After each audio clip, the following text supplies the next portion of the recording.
Close your eyes for a moment.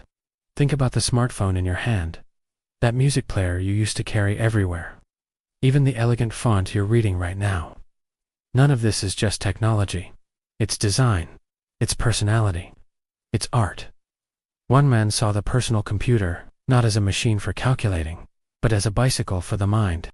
This is the story of Steve Jobs, the visionary who obsessively chased simplicity and beauty, changing our world, one perfect product at a time.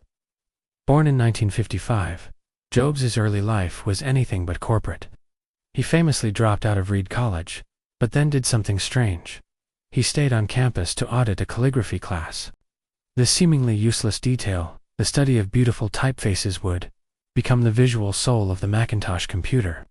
He traveled to India seeking enlightenment and, in true counterculture fashion, returned to start Apple in a garage with Steve Wozniak.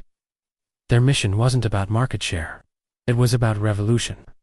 They wanted to make complex technology personal and beautiful. This focus on aesthetics was radical in the 1970s.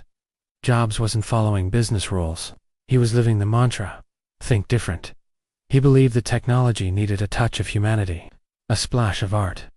He was building tools for the crazy ones, the misfits, the rebels, because he knew they were the ones who would change the world. This wasn't just a business plan.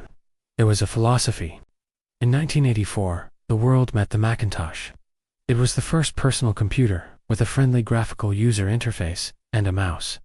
People didn't have to type commands anymore. They could just point and click. And where did that beautiful typography on the screen come from? That calligraphy class. Jobs understood that the difference between a great product and a mediocre one was in the details.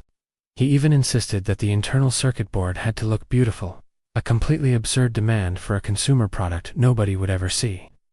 But his obsessive perfectionism and notoriously intense personality led to disaster. In 1985, he was dramatically fired from the very company he founded. It was a brutal, public humiliation. This painful exile, however, was his chrysalis. He went on to found a new company, Next, and, crucially, he bought a small animation studio called Pixar. At Pixar, he learned about true collaborative storytelling and the painstaking artistic process, lessons he would bring back to completely transform Apple. When Jobs returned to a nearly bankrupt Apple in 1997, his vision was crystal clear. He famously drew a simple 4-quadrant grid and declared they would kill 70% of the product line to focus on just 4 great products. He introduced the iMac G3, a colorful, translucent machine that was a shock to an industry obsessed with beige boxers. His next revolutionary move was the iPod in 2001. Everyone else was making clunky MP3 players with confusing buttons. Jobs made a device with one perfect scroll wheel and a promise of 1,000 songs in your pocket. He didn't just sell music, he sold simplicity. He convinced people that simplicity was the ultimate sophistication. This concept reached its absolute apex in 2007 with the iPhone. It wasn't just a phone. It was a mobile computer, controlled by the single most intuitive device known to man, the human finger. This was the ultimate realization of his philosophy. Technology must disappear, leaving only the experience. He didn't invent the phone, the music player, or the computer, but he perfected them by making them impossibly simple and beautiful.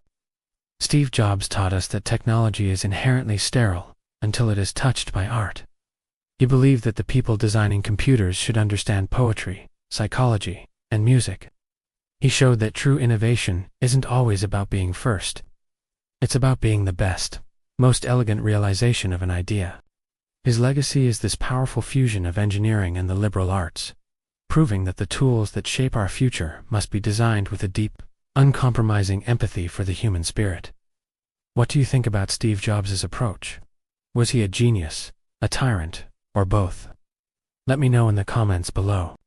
And if you enjoyed this story, please like this video and subscribe for more stories of innovators who dared to connect the seemingly unconnected. Thanks for watching.